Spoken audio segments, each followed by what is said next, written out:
Hello guys, स्वागत है आपका अपने YouTube channel let's do farming में। आज हम देखेंगे बत्तख पालन के बारे में फुल जानकारी जो अधिक फायदेमंद होता है। तो आइए शुरू करते हैं। फायदेमंद का व्यवसाय है बत्तख पालन। बत्तख पालन कम पूंजी में एक सफल रोजगार है। हमारे जो किसान को है वो बत्तख से कई अंडे मिलते हैं और इससे अच्छी आमदनी भी होती है। तो इसे हम कृषि के तौर पर यूज किया जा सकता है।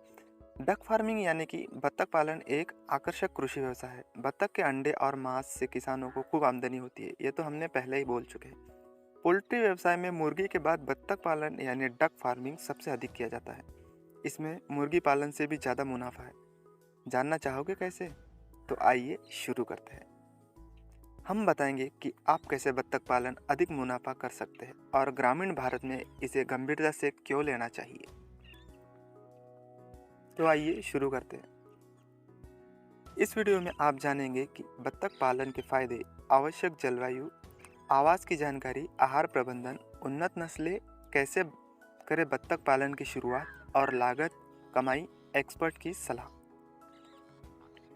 तो आइए शुरू करते हैं। बत्तख पालन के फायदे। बत्तख के खान पान पर कम खर्चा करना पड़ता है। उन्नत नस्लें इसके 300 से अधिक अंडे एक साल में देते हैं।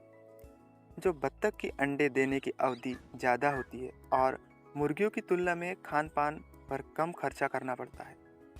मुर्गियों की अपेक्षा में बत्तखों में कम बीमारियां होता है और आप देख रहे हैं कि मुर्गियों में अधिक बीमारियां होती है। पानी और जमीन दोनों जगहों पर बत्तख पालन संभव होता है। दूसरा पॉइंट यह है बत्तख पालन के लिए जरूरी जलवायु। बत्तख एक जलीय पक्षी है जो गांव के तालाबों, धान, मक्के और आसानी से पाया जाता है। इसके लिए नम जलवायु की आवश्यकता होती है जहां साल भर पानी की उचित व्यवस्था हो। इसके लिए 25 से 35 डिग्री सेल्सियस का तापमान अनुकूल होता है।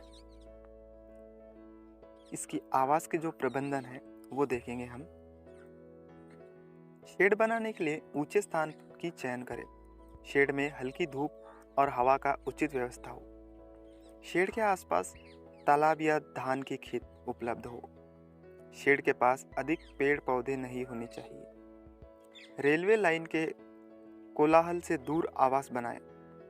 शेड की फर्म सूखी होनी चाहिए।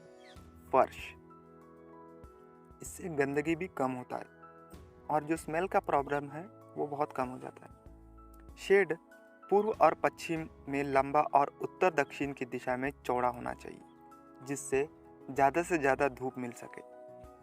एक शेड से दूसरी शेड की दूरी 20 फीट से कम नहीं होना चाहिए। अब देखेंगे हम इसका आहार प्रबंधन। बत्तखें कुछ भी खा लेती है बशर्ते खाना गीला हो। सूखा खाना उनके गले में फंस जाता है।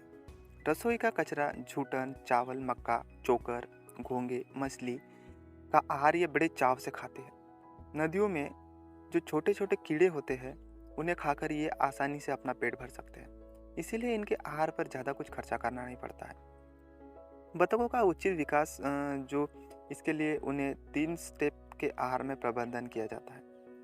जो पहला आहार है वो स्टार्टर राशन यानी कि राशन चूज़ों को दिया जाता है और दूसरा जो आहार है वो ग्रोअर राशन। यह राशन 15 से 20 दिन के बाद चूज़ों को दिया जाता है और मुख्यतः तीसरा जो राशन है वो फिनिशर राशन होता है। यह राशन 2 से 3 महीने के बाद बड़े चूज़ों को दिया जाता है।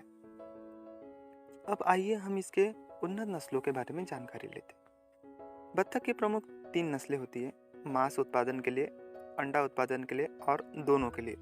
तो हम पहले जानेंगे मांस उत्पादन के लिए। जो मांस उत्पादन के लिए होते हैं वो सफ़ेद पैकिंग, एलिसबरी, मस्कोवी, राउन, आर्फिंगटन, स्वीडन पैकिंग ये है। और जो अंडा उत्पादन के लिए अगर आपको चाहिए हो तो इंडियन रनर, और दोनों के लिए चाहिए हो तो खाकी कैम्पबेल, ये उसके नस्ल है। ऐसे करे बत्तख के पालन खेती। अब हम बत्तख के पालन की खेती कैसे करें इसके बारे में फुल जानकारी लेंगे। बत्तख पालन शुरू करने के लिए शांत जगह बेहतर होती है। तालाब या पोखरों के नज़दीक बत्तख पालन बहुत अच्छा होता है क्योंकि इससे कीड़े मकोड़े उन्हें जल्दी मिलते हैं और उनका पेट भरने में सहायक होता है। पहला जो स्टेप है बतखों को तैरने के लिए जगह मिल जाती है और दूसरा, आहार के लिए कीड़े मकोड़े घोंगे की व्यवस्था भी हो जाती है जिनसे उनका पेट भर जाता है। यदि शेड के आसपास तालाब या पानी की व्यवस्था नहीं है तो तालाब या नालियों की खुदाई जरूर कर ले। पानी की व्यवस्था होने से बत्तखों की प्रजनन क्षमता बढ़ जाती है। इससे आपको अधिक बत्तखें मिल सकते हैं और आपका मुनाफा ही मुनाफा हो सकता है। यदि तालाब की खुदाई नहीं करवाना चाहते हैं तो टीन शेड के चारों तरफ 3 से 3 फुट गहरा व चौड़ा नाली बना ले, जिससे बत्तखें आसानी से तैर सके। चूजों का चुनाव करते समय यह जरूर ध्यान रखें कि आपका बत्तख पालन करने का उद्देश्य क्या है। इसके लिए उन्नत नस्ल के स्वस्थ चूजों का ही चुनाव करें, जिसकी भार जो होता है वो 35 से 40 ग्राम से कम ना हो। आइए अब इसका लागत और कमाई के बारे में जानते हैं। एक साल में एक बत्तख से आपको 280 से 300 अंडे देती है, जो मुर्गियों के मुकाबले दोगुनी है। इसके एक अंडे की कीमत बाजार में लगभग आपको 6 से 8 रुपए मिल जाता है। इसके मांस की मांग बहुत अधिक है। लागत की बात करें तो इस व्यवसाय में बहुत ही कम पूंजी खर्च होता है। 1000 चूजों पर साल भर में 1 से 1.5 लाख रुपए की लागत आती है। इससे पशुपालकों को प्रति वर्ष 3 से 4 लाख रुपए की कमाई हो जाती है। यदि आप इस तरह की जानकारी चाहते हैं तो हमारे लेट्स डू फार्मिंग चैनल को सब्सक्राइब जरूर कर लें। यह थी पूरी जानकारी बत्तख पालन के बारे में। धन्यवाद।